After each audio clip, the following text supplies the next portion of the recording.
এই জন্য খুব গুরুত্ব দিচ্ছি ভাই যে আল্লাহর সাথে সম্পর্ক তৈরি করেন, এবং এই সম্পর্ক তৈরি করা যায় কয়েকটা ভাবে। এক নম্বর হচ্ছে গুনাহকে ছেড়ে দেওয়া, গুনাহ ছেড়ে দেওয়া, যে আল্লাহ আমি গুনাহ ছেড়ে দিলাম। হ্যাঁ, আবার গুনাহ হবে, আবার তওবা হবে। মুসলমান তওবা না করা পর্যন্ত সে অন্তরের মধ্যে শান্তি হইতে পারে না। মুসলমানের সাথে আল্লাহর সম্পর্ক তো এটাই। আমার মায়ের সাথে আমার সম্পর্ক কেমন?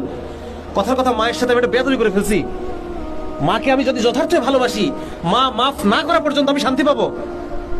আমি ছোটবেলায় কাজ করতাম, ছোটবেলায় বুঝতাম না, প্রায় মায়ের সাথে মারামারি হয়ে যেত, মানে যখন অনেক ছোট, 3তে পড়ি 2তে পড়ি। এরপর কি করতাম, এরপর মার পা ধরে বসে থাকতাম, আর একটা আঙুল ধরে জোরে একটা মোচড় দিতাম, যতক্ষণ মাফ না করবো ততক্ষণ তোমার এই মনে জোরে মোচড় দিয়ে রাখবো, মানে মাফ তোমায় করতেই হবে, নাহলে আমি মনে শান্তি পাচ্ছি না। আমি মনে, মুসলমান হবে এরকম, একটা গুনাহ করে ফেলছি, ওই গুনাহ চোখের পানিতে না ধোয়া পর্যন্ত, যতক্ষণ না পর্যন্ত মনের মধ্যে এই অনুভূতি আসে যে আল্লাহ রাজি হয়েছে, ঠিক আছে আল্লাহ মাফ করছে আমাকে, এই ফিলিংস না আসা পর্যন্ত আমি কাঁদতেই থাকবো, কাঁদতেই থাকবো, কাঁদতেই থাকবো। এটা হচ্ছে মুসলমান। এইভাবে আল্লাহর সাথে সম্পর্ক হবে। 2 নম্বর সম্পর্ক হবে কিভাবে? পাগলামির মাধ্যমে সম্পর্ক হবে। এগুলো হচ্ছে ইশকের নিয়ম। প্রেমের কিছু নিয়ম আছে, ভালোবাসার কিছু নিয়ম আছে না? হ্যাঁ, দুনিয়ার যারা আশেক তারা কি করে, কত উল্টাপাল্টা করে, কত ভাবে পটানোর চেষ্টা করে।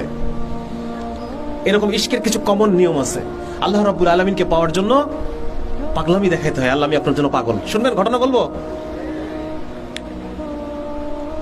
মানে নরমাল চোখে মনে হবে যে এটা তো দরকার ছিল না, এটা তো দরকার নাই, বেশি বেশি করতেছে, না এরকম মনে হবে, কিন্তু ওইটাই পাগলামি, ওটাই আল্লাহকে দেখাইতে হবে। আম্মা জান আয়েশা রাদিয়াল্লাহু তাআলা আনহা একবার রূপার টাকা, আপনাদের খারাপ লাগতেছে? মানে অন্য আলোচনা করতেছি, সবাই মানে জজবার আলোচনা ভালো লাগে সবার, কিন্তু এই আলোচনা ভালো লাগে না, ঘুম আসে নাকি? এই আলোচনা শুনলে ঘুম পায়। হ্যাঁ, আম্মা জান আয়েশা রাদিয়াল্লাহু তাআলা আনহা রূপার টাকা খুব ভালো করে ধুয়ে, ওই সময় সাবান ছিল কিনা কি ছিল আল্লাহ মালিক জানে, ওই সময় তো মানুষ কাপড় চোপড় ধুইতো নাকি, কিছু না কিছু তো ছিল একটা, তো ওই জাতীয় কিছু একটা খুব ভালো করে ধোয়া, যেটাকে বলে খুব ভালো করে রূপার টাকা ধুচ্ছে, ধুয়ে একদম সুন্দর করে মুছে সুন্দর করে চকচকে করে রেখে দিচ্ছে। আল্লাহ রাসূল আসছে, এসে বলছে কি ব্যাপার আয়েশা, তুমি পয়সা সুন্দর করে ধুয়ে এখানে রেখে দিচ্ছ, ঘটনা কি?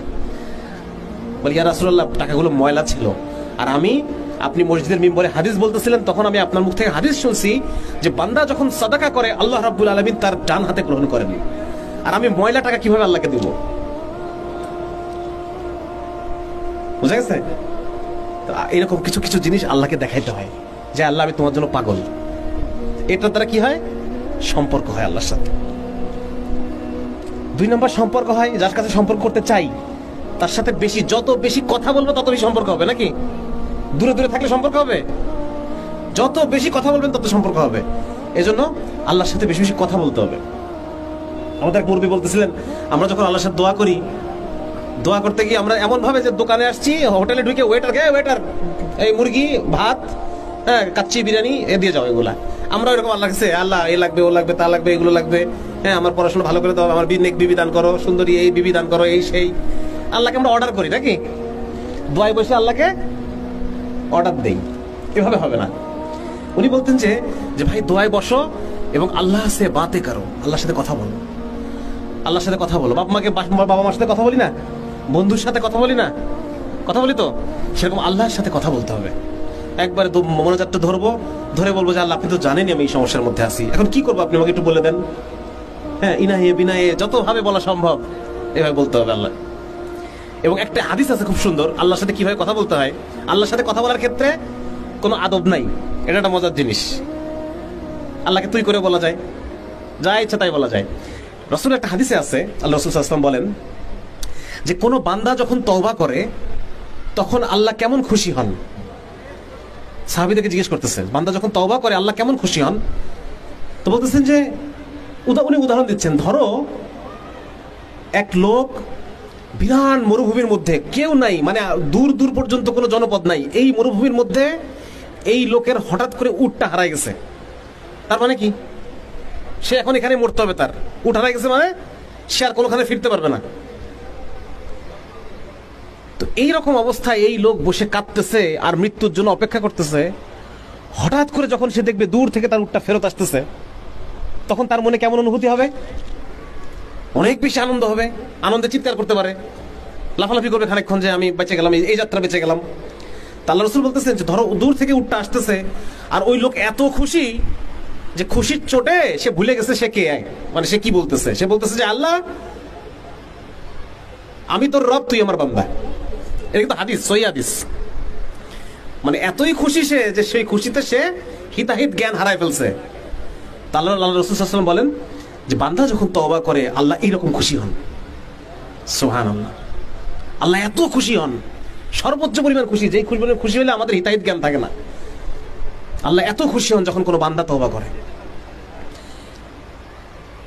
এই জন্য ভাই আল্লাহর সাথে সম্পর্ক গড়ার দ্বিতীয় একটা রাস্তা হচ্ছে তওবা করা, বেশি বেশি তওবা করা। যে আল্লাহ আমার ভুল হয়ে গেছে, আপনি আমাকে মাফ করে দেন, আমার ভুল হয়ে গেছে। যত বেশি আল্লাহ রাসূল সাল্লাল্লাহু আলাইহি ওয়াসাল্লাম নিজে কোনো গুনাহ না করা সত্ত্বেও 70 বার তওবা করতেন। তাহলে আমাদের কতবার করা দরকার? এবং আল্লাহর সাথে সম্পর্ক হয়েছে কিনা এটা বোঝা যাবে কিভাবে?